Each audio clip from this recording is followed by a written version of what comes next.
Hello students, तो आज हम लोग यूनिट 2 यानी कि करंट इलेक्ट्रिसिटी का लेक्चर 13 करने वाले हैं। लेक्चर 13।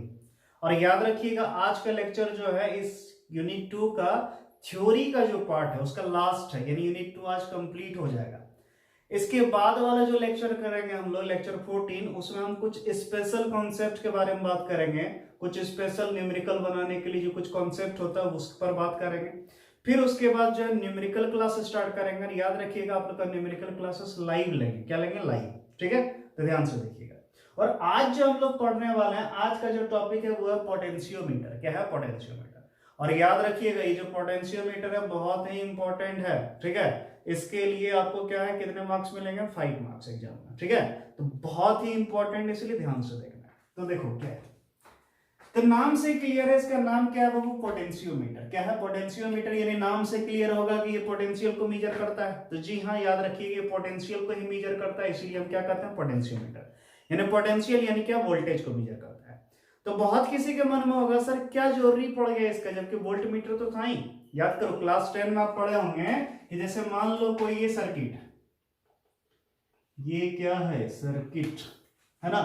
एक रेजिस्टेंस है R1, ये R2, और हम इसको जोड़ दिए किससे? बैटरी से, जिसका पोटेंशियल डिफरेंस कितना है? V है। तो जब इसमें करंट चलेगी तो इसका कुछ ना कुछ पोटेंशियल डिफरेंस होगा, इसका भी इसका भी। तो अगर पोटेंशियल डिफरेंस को मेजर करना होता था तो हम लोग क्या लगा देते थे? एक वोल्ट मीटर, जैसे इसका पोटेंशियल मेजर करना था, वोल्टेज मेजर करना था, वोल्ट मीटर। तो आपके मन में होगा कि सर ये तो वोल्ट मीटर है ही।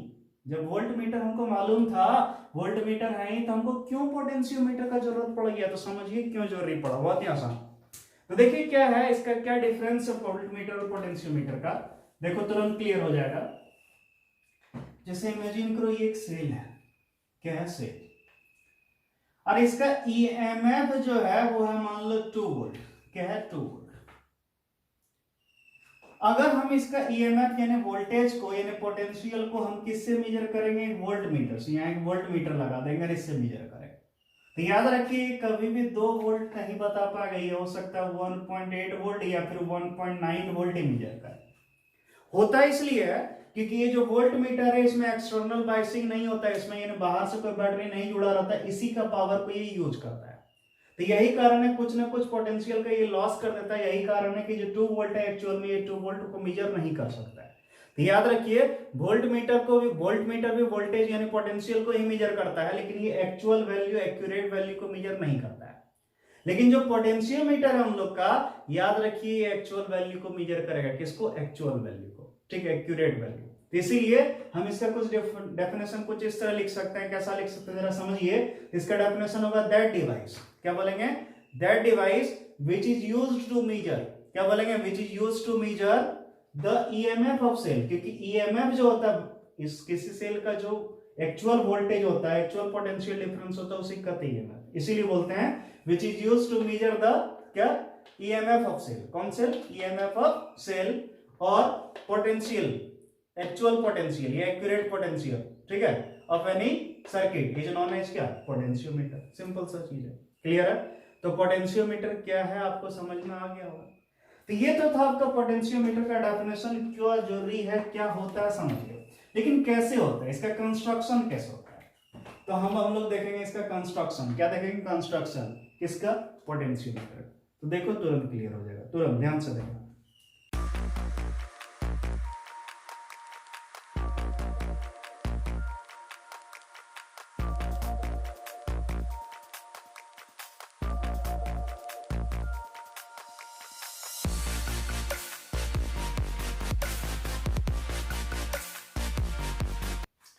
अब चलिए समझते हैं पोटेंशियोमीटर कैसा होता है। ध्यान से, ये बन गया, ध्यान से देखो क्या तो होता है कि इसमें एक वुडन बोर्ड होता है। ये जो ब्लू कलर से बना है, ये लकड़ी का एक बोर्ड है, वुडन बोर्ड है। इस वुडन बोर्ड के ऊपर ये जो है इस तरह करके बना, ये तार है, वायर है। ठीक है, ये वायर है और ये मैग्नीन या कॉन्स्टेंटन का बना होता है। याद रखिएगा, इस वायर का क्रॉस सेक्शनल एरिया सेम होता है हमेशा। क्या होता है? सेम, यानी यूनिफॉर्म। अगर पूरा जो वायर है इसका क्रॉस सेक्शनल एरिया सेम। और ये जो 4 वायर है, 1 2 3 4, ये चारों का लेंथ होता है कितना? 1 मीटर ईच। यानी इसका भी 1 मीटर, इसका भी 1 मीटर, इसका भी 1, इसका भी 1, यानी टोटल 4 मीटर। पहले जमाने में जो पोटेंशियोमीटर होता था उसमें 10 मीटर लेंथ का वायर लिया था, लेकिन आजकल कितना 4 मीटर। और ये चारों वायर को हम सीरीज में कनेक्ट किए हैं ऊपर नीचे इसलिए क्योंकि देखो ये 4 मीटर लंबा जो तार है 4 मीटर वायर, तो सोचो जरा सा, अब ध्यान से अगर इसको स्ट्रेट सिंपली एकदम सीधा लेते तो सोचो जरा सा कितना बड़ा डिवाइस हो जाता है। इसीलिए इसको फोल्ड करके रखने का जरूरत पड़ा। तो इसको फोल्ड करें तो इसका कुछ वायर का लेंथ ना बढ़ जाए, तो इसके लिए हम क्या कर रहे हैं, यहाँ पर कॉपर स्ट्रिप लगा दिए, ठीक है, इससे कनेक्ट करके इसको सीरीज में किए। इससे क्या होता है, इसका रेजिस्टेंस 0 होता है, इसीलिए इसको मान लो ये कुछ है ही नहीं, सिंपल हम इसी का लेंथ को मेजर करते हैं, ठीक है। तो ध्यान से देखें, अब क्या है, इसके नीचे एक वुडन स्केल होता है जिसमें मार्किंग रहता है 0 से 100 सेंटीमीटर, कितना 0 से 100 सेंटीमीटर। और ए और बी जो टर्मिनल है इससे एक बैटरी जुड़ा रहता है जिसको ड्राइवर सेल कहते हैं, एक रियोस्टेट जो कि करंट को कंट्रोल करता है, ये की है जो स्विच ऑन या ऑफ कर सकता है उससे, ठीक है। अब ध्यान से देखो, ये वोल्ट मीटर है, वोल्ट मीटर का एक टर्मिनल ए से और दूसरा टर्मिनल किससे कनेक्टेड होता है, जॉकी से। तो ये तो था इसका कंस्ट्रक्शन, क्या था कंस्ट्रक्शन। अब देखो ये तो हो गया कंस्ट्रक्शन, लेकिन इसका थ्योरी मतलब प्रिंसिपल क्या है, किस प्रिंसिपल पर वर्क करता है उस चीज को समझते हैं, ध्यान से देखना। तो इसका प्रिंसिपल ये है, समझिएगा, कि जब पोटेंशियोमीटर में कांस्टेंट करंट फ्लो होगा, क्या होगा, कांस्टेंट करंट, याद रखिएगा, जब पोटेंशियोमीटर में कांस्टेंट करंट फ्लो होता है तब क्या होगा, तब जो है इस वायर का जो लेंथ है, इस वायर में जो भी पोटेंशियल ड्रॉप होगा उसके क्या होगा, डायरेक्टली प्रोपोर्शनल। समझ में आया, नहीं आया, चलिए अब समझते हैं, क्लियरली हो जाएगा। तो इमेजिन करो एक वायर है, क्या है, वायर, इस वायर का लेंथ ले लिए 4 मीटर, जो इस तरह करके लिए थे उसको स्ट्रेट ले लिए, ठीक है। अब इसको जोड़ दिया हम किससे, एक बैटरी से, जिसका पोटेंशियल डिफरेंस कितना था, 4 वोल्ट, कितना था, 4 वोल्ट। तो जरा समझना हम जो चीज सिखा रहे हैं, ये जो वायर है इसका जो टर्मिनल है क्या, ए बी, ए से बी तक का लेंथ 4 मीटर, और इसको हम बैटरी से जोड़े जिसका पोटेंशियल डिफरेंस कितना, 4 वोल्ट, कितना 4 वोल्ट। इसमें जब करंट चलेगा, स्विच ऑन करेंगे, करंट चलेगा, तो ये करंट जो होगा कांस्टेंट होगा, क्या होगा, कांस्टेंट। याद रखिए करंट का वैल्यू यहाँ पर चेंज नहीं होगा, ठीक है। तो जरा ध्यान से देखिए, जब कांस्टेंट करंट फ्लो हो रहा है तो देखो यहाँ क्या होगा, ये वोल्टेज कितना बैटरी का, 4 वोल्ट, कितना 4 वोल्ट। तो सोचो जरा से, ये जो 4 वोल्ट है ये पैरेलल में, सोचो इसका यहां से यहां 4 वोल्ट, यानी 4 मीटर हो गया लेंथ, तो 4 वोल्ट।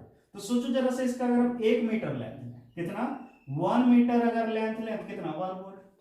1 मीटर और ले लें तो कितना, फिर 1 वोल्ट, इस तरह करके 1 मीटर और तो 1 वोल्ट, 1 मीटर और तो 1 वोल्ट। तो हम बोल सकते हैं 1 मीटर का लेंथ में 1 वोल्ट, 2 मीटर का लेंथ लेते हैं टोटल 2 वोल्ट, 3 मीटर तो 3 वोल्ट, 4 मीटर तो 4 वोल्ट। तो हम क्या देख रहे हैं, जैसे जैसे वायर का लेंथ हम इंक्रीज करते चलते हैं वैसे वैसे इसका पोटेंशियल जो ड्रॉप है वो भी क्या हो रहा है, इंक्रीज हो रहा है। तो याद रखिएगा यही इसका प्रिंसिपल है। क्या प्रिंसिपल है, कि जब किसी वायर में कांस्टेंट करंट फ्लो होता है, क्या होता है, कांस्टेंट करंट फ्लो होता है, तो उसका पोटेंशियल जो लॉस होता है, पोटेंशियल ड्रॉप जो होता है, याद रखिएगा वो उसके लेंथ के क्या होता है, डायरेक्टली प्रोपोर्शनल, यानी V directly proportional to L। यानी अगर लेंथ ज्यादा तो क्या होगा, पोटेंशियल ड्रॉप भी ज्यादा, लेंथ कम तो पोटेंशियल ड्रॉप भी कम, ठीक है। इसीलिए हम यहाँ जो वोल्ट मीटर लिए हैं सिर्फ ये चेक करने के लिए लिए हैं कि सही है या नहीं, ठीक है।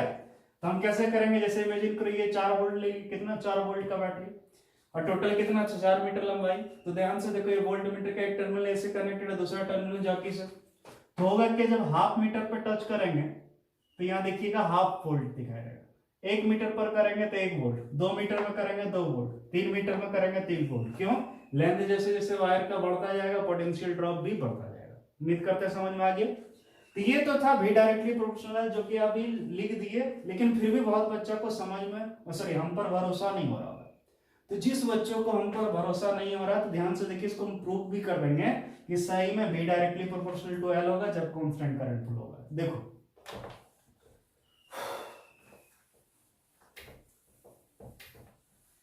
इसका अब हम लोग जानेंगे वर्किंग थ्योरी। अभी तुरंत हम लोग इसका प्रिंसिपल क्या जाने, बोलो तो क्या था इसका प्रिंसिपल, कि व्हेन कांस्टेंट करंट, क्या बोलेंगे, when constant current flowing through the wire of potentiometer then the potential drop of potentiometer is directly proportional to the length of wire. Simple सा चीज है। अब इसका वर्किंग थ्योरी जानेंगे, क्या जानेंगे, वर्किंग थ्योरी। तो ध्यान से देखो, बहुत ही आसान है। नाउ एज वी नो, जैसे कि हम जनता है, याद करो, फ्रॉम ओम्स लॉ, कौन लॉ से? ओम्स लॉ से। याद करो, ओम का लॉ था V equal to I R. क्या था? V equal to I into R. अब सोचो जरा सा, V equal to I into R, because R मतलब रेजिस्टेंस। और याद कीजिए किसी जन्म में आप रेजिस्टेंस पढ़े थे, R equal to rho into L by A, rho into L by A, therefore V equal to I into R है, आर की जगह rho into L by A. अब ध्यान से देखो, V equal to I rho by, इसको एक साथ कर लिए इंटू एल। तो बहुत किसी के मन में होगा सर इसको एक साथ क्यों किया, अलग अलग तो सही थी, इसको साथ में क्यों लाया? तो चलिए देखते हैं क्यों लाया, उस चीज को ध्यान देते हैं। तो सबसे पहले देखो यहाँ क्या क्या है, आई रो बाय ए है। आई मतलब क्या है? करंट। और हम पहले ही बोल दिए थे कि इसमें जो करंट होगा वो कांस्टेंट होगा। क्या होगा? कांस्टेंट, यानी ये कांस्टेंट। रो मतलब इसका क्या? रेजिस्टिविटी। तो बोलो बाबू मटेरियल चेंज हो नहीं रहा, वायर का रेजिस्टिविटी चेंज होगा? नहीं होगा, यानी ये भी कांस्टेंट। ए हम पहले ही बोल दिए थे क्रॉस सेक्शनल एरिया जो है यूनिफॉर्म लेना है, ये भी कांस्टेंट। तो आई रो बाय ए ये सारा क्या है? कांस्टेंट। और ये कांस्टेंट हो गया तो हम इसको लिख सकते हैं but I rho by A equal to क्या है? इसको मान लीजिए के यानी कांस्टेंट। और इसका एक्चुअल नाम है बाबू पोटेंशियल ग्रेडियंट। क्या नाम है? Potential gradient. ठीक है, देयरफॉर बोलो V इक्वल टू इसके जगह K इंटू एल। ये निकल गया फॉर्मूला। तो अभी हम तुरंत जाने K यानी पोटेंशियल ग्रेडियंट जो है वो क्या है? कांस्टेंट है। और बोलो जी कांस्टेंट अगर हटाएंगे तो क्या V directly proportional to L होगा? बोलो, ये कांस्टेंट था, इसको हटाए तो इक्वल की जगह प्रोपोर्शनल आ जाएगा, V directly proportional to L. यानी लेंथ बड़ा होगा तो पोटेंशियल ड्रॉप ज्यादा होगा, लेंथ घटाएंगे तो पोटेंशियल ड्रॉप भी कम होगा। तो बोलो जो बोले थे अभी बिलीव हो गया होगा। ठीक है, तो यही इसका क्या है? वर्किंग थ्योरी, यही इसका प्रिंसिपल था। ठीक है, तो उम्मीद करते हैं आपको समझ में आ गया होगा पोटेंशियोमीटर। तो ये तो था पोटेंशियोमीटर। अब हम लोग जानेंगे इसका एप्लीकेशन। क्या जानेंगे? अब हम लोग का हेडिंग है एप्लीकेशन ऑफ पोटेंशियोमीटर। क्या है? Application of potentiometer. तो चलिए समझते हैं एप्लीकेशन ऑफ पोटेंशियोमीटर। तो ये जो फॉर्मूला पढ़ा है अभी इसको याद रखिएगा, तभी क्लियर हो पाएगा।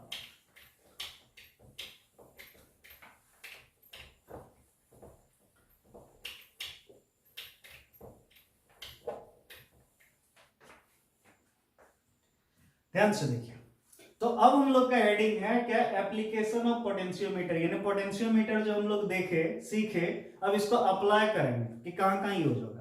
तो याद रखिएगा इसका दो एप्लीकेशन। कितना? दो। फर्स्ट एप्लीकेशन जो है उसमें हम क्या करेंगे? दो सेल लेंगे और दो सेल का अगर ईएमएफ का कंपैरिजन करना तो वो इसी से करेंगे, पोटेंशियोमीटर से। याद रखिए फर्स्ट एप्लीकेशन है दो सेल के ईएमएफ का कंपैरिजन करना, दो सेल के ईएमएफ का कंपैरिजन करना। क्लियर है? सेकंड है इसका, जैसे मान लो कोई सेल लिए, उसका इंटरनल रेजिस्टेंस कितना है, तो उसके इंटरनल रेजिस्टेंस को भी हम क्या कर सकते हैं? निकाल सकते हैं। तो याद रखिए दो इसका एप्लीकेशन है। चलिए फर्स्ट एप्लीकेशन यानी फर्स्ट, तो फर्स्ट क्या कहता है जरा समझिएगा। फर्स्ट है to compare the EMF of two cells. यानी अब हम क्या करेंगे? कंपेयर करेंगे ईएमएफ कितना सेल का? दो सेल का। तो इसके लिए हमको थोड़ा सा चेंज करना होगा सर्किट का। देखो कैसे करना होगा। क्योंकि यहां पर जो एप्लीकेशन है हम लोग को दो सेल के ईएमएफ को कंपेयर करना है, तो हमको दो सेल लेना होगा। तो ध्यान से देखिए कैसे लेते हैं। ये एक सेल ले लिए और ये दूसरा सेल ले लिए। ठीक है, और इस सेल के साथ एक स्विच लगा दिए और इस सेल के साथ भी एक स्विच लगा दिए। क्लियर है? और यहां पर क्या लगा दिए? गैल्वेनोमीटर। अब क्या वोल्ट मीटर हटा के क्या लगा लेते हैं? गैल्वेनोमीटर। अब ये जो स्विच है इसका नाम दे दिया S1, इसका S2, इसका ईएमएफ को E1, इसका E2। सर्किट कनेक्ट करते समय एक चीज का ध्यान रखना है कि सेल का जो पॉजिटिव टर्मिनल है, आपको मालूम होना चाहिए पॉजिटिव होता है या नेगेटिव, तो इसका पॉजिटिव ए से यानी इसके पॉजिटिव से ही कनेक्टेड होना चाहिए। ठीक है, उसी तरह इसका भी पॉजिटिव, इसका पॉजिटिव से, और नेगेटिव वाला किससे? गैल्वेनोमीटर से। ठीक है, अब देखो क्या कैसे काम करता है, क्या करता है। इसको समझने से पहले अब हम समझेंगे क्या, तो हम लोग समझेंगे कॉन्सेप्ट, उसके बाद ही आपको समझ में आएगा। तो ध्यान से देखिए कॉन्सेप्ट क्या है। कॉन्सेप्ट सिंपल है। मान लो ये एक पॉइंट है, इसका पोटेंशियल है 10 वोल्ट और ये दूसरा भी है कितना 10 वोल्ट। तो अगर इस दोनों का पोटेंशियल का डिफरेंस का बात करें, ध्यान समझना, ये 10 वोल्ट ये भी 10 वोल्ट, तो सोचो जरा से, एक 10 वोल्ट दूसरा भी 10 वोल्ट, सॉरी एक 10 वोल्ट तो दूसरा भी 10 वोल्ट, तो देखो यहाँ पर पोटेंशियल इक्वल, यानी अगर इसका पोटेंशियल डिफरेंस निकालेंगे जीरो आएगा। पोटेंशियल डिफरेंस यानी 10 - 10 इक्वल टू कितना, जीरो। तो अगर हम यहां से एक वायर कनेक्ट कर दिए तो होगा कि इसमें करंट नहीं चलेगा, इसमें करंट नहीं चलेगा, क्यों? क्योंकि पोटेंशियल डिफरेंस नहीं है। लेकिन इमेजिन करो ये 10 वोल्ट और ये 5 वोल्ट होता तो एक डिफरेंस बन जाता है, एक 10 एक 5 यानी पोटेंशियल का डिफरेंस बन जाता, तब क्या होता है, हाई पोटेंशियल से लो पोटेंशियल की ओर करंट चलना शुरू हो जाता है। तो याद रखिएगा, करंट तभी चलता है जब पोटेंशियल डिफरेंस रहता है। अगर पोटेंशियल डिफरेंस होगा जीरो तो करंट भी हो जाएगा जीरो। क्लियर है? चलिए, तो ये कॉन्सेप्ट क्लियर हो गया। अब इस कॉन्सेप्ट से रिलेटेड एक और चीज सीखते हैं। ये तार लिए ए और बी, हम क्या किए, एक बैटरी जोड़ दिए, कितना 4 वोल्ट का, कितना 4 वोल्ट, और इस वायर का लेंथ भी मान लो कितना 4 मीटर, कुछ भी ले सकते हैं, जरूरी नहीं 4 ही, 2 1 कुछ भी ले सकते हैं, लेकिन मान लो 4 ले लो। ठीक है, अब देखो, तो अभी हम तुरंत सीखे थे कि बताओ जैसे जैसे लेंथ बढ़ेगा तो इसका क्या होगा, पोटेंशियल ड्रॉप भी बढ़ता जाएगा। अब हम क्या करें, जरा ध्यान समझना, एक सेल ले लें और ये कितना 2 वोल्ट का, कितना 2 वोल्ट, इसका ये, और इसका पॉजिटिव वाला को ऐसे जोड़ दें और नेगेटिव को एक जॉकी से, किससे, जॉकी से। अब इमेजिन करो इसको, जो जॉकी को अगर हम 2 वोल्ट में टच करें, चलिए 2 मीटर पे टच करें, यहां से यहाँ कितना 2 मीटर यानी कि 2 वोल्ट। तो जरा ध्यान से देखिएगा, इसका भी पोटेंशियल यहाँ 2 वोल्ट और इसका भी कितना 2 वोल्ट, तो वो लो पोटेंशियल डिफरेंस जीरो, क्या करंट चलेगा? तो नहीं चलेगा। ठीक है, तो याद रखिएगा तब करंट नहीं चलेगा। लेकिन अगर जॉकी को हम यहाँ नहीं टच करके अगर यहाँ टच करा 2 मीटर से कम, तो 2 मीटर से अगर कम लेंथ हो जाएगा तो इसका पोटेंशियल इससे कम हो जाएगा, पोटेंशियल डिफरेंस कुछ ना कुछ रहेगा, तो करंट फ्लो होगा, तो करंट फ्लो होगा। उसी तरह अगर हम इस जॉकी को यहाँ भी टच कराएं तो भी फ्लो होगा, क्योंकि पोटेंशियल सेम नहीं है, तो पोटेंशियल डिफरेंस है, और पोटेंशियल डिफरेंस है तो करंट चलेगा। करंट तभी जीरो होगा, यानी तभी इसमें करंट नहीं चलेगा जब इसका पोटेंशियल और इसका पोटेंशियल क्या हो जाए, सेम हो जाए, इक्वल हो जाए। तो ये कॉन्सेप्ट का यहां यूज करेंगे हम लोग, देखिए कैसे। तो समझो जरा ध्यान से, इमेजिन करो हम अभी क्या किए, S1 को क्लोज कर लिए, ये जो S1 है इसको क्लोज कर दिए, और S2 को क्या रखे, ओपन। याद रखिए S1 क्लोज, S2 ओपन। तो सोचो जरा से, ये जो S2 है ये ओपन है, इसका मतलब ये अभी है ही नहीं, क्योंकि खुला हुआ है, सोचो जुड़ा ही नहीं है, जुड़ा ही नहीं है तो है ही नहीं। क्लियर है? इसको भूल जाओ। उसके जैसे इसको ओपन मतलब क्लोज किए तो हुआ क्या, अब जॉकी को हम यहां से स्लाइड करेंगे, इस पॉइंट से, ए से, और ऐसे धीरे धीरे करके ऐसे स्लाइड करते हुए ले चलेंगे। क्लियर है? इस वायर पे ऐसे स्लाइड करते ले चलेंगे, ऐसे ऐसे करके ऐसे स्लाइड करते, और तब तक स्लाइड करते रहेंगे जब तक कि जीरो ना आ जाएगा। जैसे मान लो इस पॉइंट जे पर जैसे ही आया, यहां से यहां तक जो स्लाइड की जे पर, तो इसका जो गैल्वेनोमीटर का कांटा था, पॉइंटर था, वो जीरो पर रुक गया, यानी अब इसमें करंट नहीं चलने लगा। तो करंट नहीं चलने लगा, इसका मतलब सिंपल सा है कि यहां से यहां जो वायर का पोटेंशियल ड्रॉप है और इस सेल का ईएमएफ दोनों इक्वल हो गया होगा, इसीलिए करंट नहीं चल रहा, क्योंकि अभी तुरंत सीखे थे। तो हम क्या बोल सकते हैं, इसका जो फॉर्मूला भी थोड़ा देर पहले पढ़े थे, V equal to K into L, तो भी मतलब क्या, पोटेंशियल डिफरेंस, इसको ईएमएफ भी कह सकते हैं, यानी हम बोल सकते हैं अभी ईएमएफ निकल गया E1 इक्वल टू कितना, K इंटू लेंथ जो लेंगे एल, एल कहां से कहां तक, ए से जे तक, ए से जे तक, एल ए से जे तक, इक्वेशन 1। क्लियर है? ये निकल गया क्या, E1। अब हम क्या करेंगे, S2 को बंद करेंगे, S2 को क्या करेंगे, क्लोज करेंगे। और हाँ, जो समझा रहे सिर्फ समझना है, नोट्स जब डाउनलोड कीजिएगा सारा सब कुछ लिखा हुआ रहेगा बढ़िया से, स्टेप बाय स्टेप। क्लियर है? तो कॉपी में नोट जो करना है वहां से करना है, ठीक है, यहाँ सिर्फ समझाने के लिए। अब क्या करेंगे, S1 को ओपन रखेंगे, S2 क्लोज करेंगे। तो सोचो जरा सा, S2 क्लोज हो गया, क्या इससे कोई मतलब है? नहीं।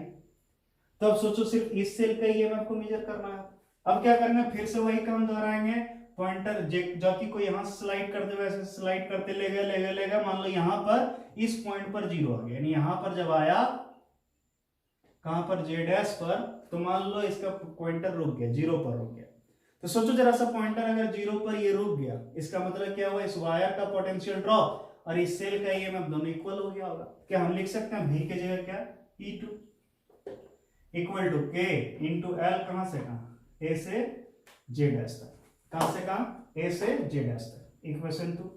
अब हमको क्या करना है, ईएमएफ को कंपेयर करना है, कुछ नहीं करना है, ध्यान से देखो, फ्रॉम इक्वेशन 1 डिवाइडेड बाय 2, देखो इसको क्या करना है, E1 by E2 equal to K L A से जे तक, के एल ए जे डैश के गया, बोलो तो क्या हो गया, E1 by E2 equal to क्या, L A J by L A J dash.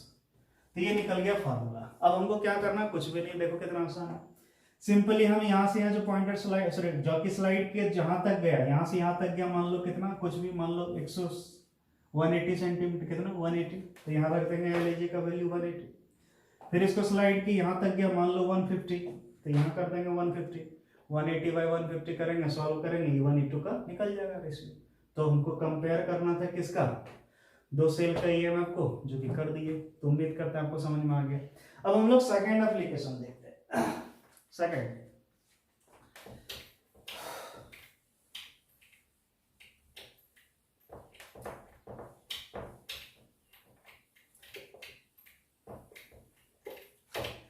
तो हम लोग का जो सेकेंड एप्लीकेशन है उस पर ध्यान देना है। तो सेकेंड एप्लीकेशन है क्या, to find the internal resistance of a cell.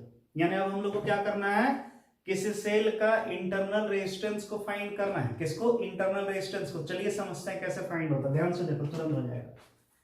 तो हम क्या करेंगे, सबसे पहले इसके हिसाब से सर्किट लेंगे, ध्यान से देखो, सर्किट में चेंजिंग करेंगे।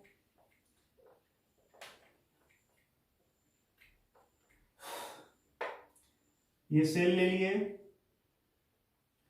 ये इसका इंटरनल रेजिस्टेंस और इसका ईएमएफ कितना ई, और ये एक एक्सटर्नल रेजिस्टेंस जोड़ दिए, और ये क्या है की एस इन स्विच, और ये इसका रेजिस्टेंस कितना है। तो अगर हमको इसका इंटरनल रेजिस्टेंस निकालना है तो हम लोग को सबसे पहले तीन कॉन्सेप्ट का बात करना होगा जो सीखे थे। सबसे पहला कॉन्सेप्ट, इंटरनल रेजिस्टेंस का फॉर्मूला था R equal to E by V minus 1 into are.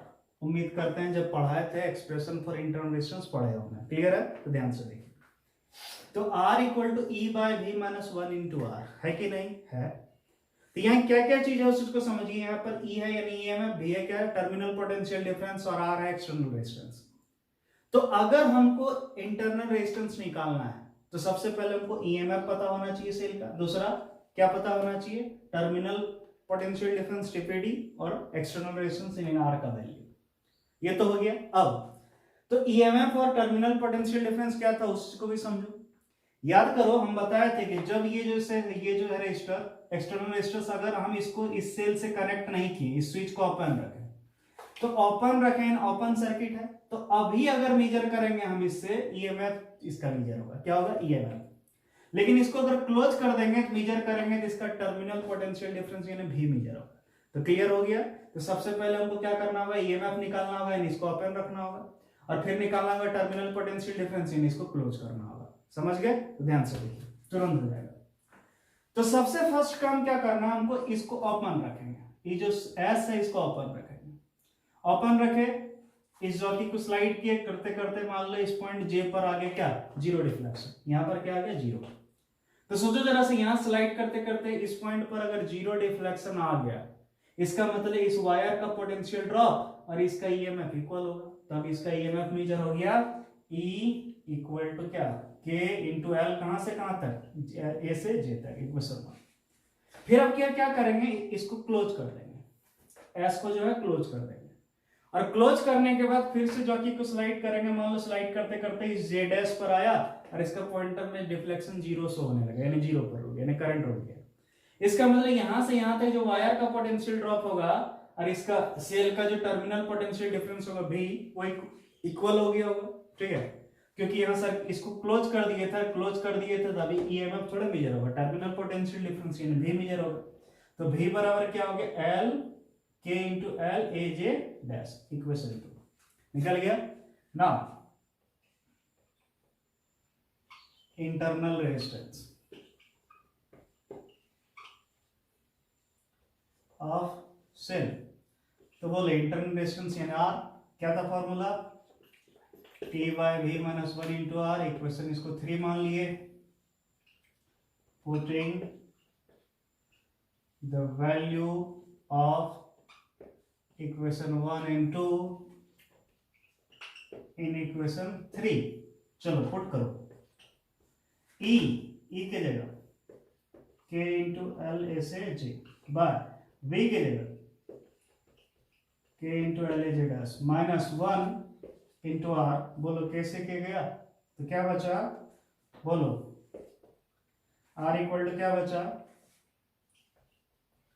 L A J dash minus 1 into R. तो ये हो गया फॉर्मूला। अब देखो कितना आसानी से निकलेगा, ध्यान समझना। अब हमको ना ईएमएफ चाहिए ना पोटेंशियल टर्मिनल पोटेंशियल डिफरेंस चाहिए। अब देखो कितना आसानी से निकलेगा। हम यहाँ से यहाँ तक जो आया था, यानी जब इसको अपन रखे तो उस समय जो लेंथ था वायर का, यहाँ से यहाँ तक जहाँ जीरो डिफ्लेक्शन था, उस लेंथ का जो भी वैल्यू था वो रखेंगे। फिर जब क्लोज किए थे यहाँ तक आया, तो यहाँ से यहाँ तक का लेंथ रखेंगे, -1 करेंगे इंटू आर, एक्सटर्नल रेजिस्टेंस का वैल्यू जो जोड़े थे उसको पता ही होना चाहिए, तो बस रखेंगे, इंटरनल रेजिस्टेंस आ जाएगा। तो इसी के साथ हमारा पोटेंशियोमीटर कंप्लीट हो गया। याद रखिए 5 मार्क्स का, बहुत इंपॉर्टेंट, ठीक है। तो एक क्वेश्चन और पूछा जाता है, ऑब्जेक्टिव क्वेश्चन रहता है। क्वेश्चन ये रहता है कि जो पोटेंशियोमीटर है इसका सेंसिटिविटी कैसे इंक्रीज कर सकते हैं, पोटेंशियोमीटर का सेंसिटिविटी कैसे इंक्रीज कर सकते हैं, ये पूछा जाता है। तो सिंपल सा इसका सेंसिटिविटी अगर आपको इंक्रीज करना है, तो इंक्रीज करने के लिए क्या करना है, बस एक काम करना है कि ये जो वायर, इस वायर का लेंथ आपको क्या लेना, जितना अधिक से अधिक ले सके। यानी वायर का लेंथ अगर हम इंक्रीज करेंगे तो सेंसिटिविटी भी इंक्रीज होगा। यानी सिंपल से इसका आंसर जाएगा, by increasing the length of wire the sensitivity of potentiometer can be increases. Clear है? तो उम्मीद करते हैं आपको समझ में आ चुका होगा, ठीक है। तो ये तो था आपका लेक्चर 13। लेक्चर 14 जो होगा उसमें कुछ इंपॉर्टेंट कॉन्सेप्ट पढ़ाएंगे न्यूमेरिकल के लिए, उसको ध्यान से देखना है, उसको कुछ छोड़ना नहीं है, ठीक है। उसके बाद फिर क्या होगा, न्यूमेरिकल होगा, न्यूमेरिकल लाइव क्लासेस में होंगे, तो आपको समझ में आ चुका होगा, ठीक है। तो थैंक यू, आज के लिए इतना ही।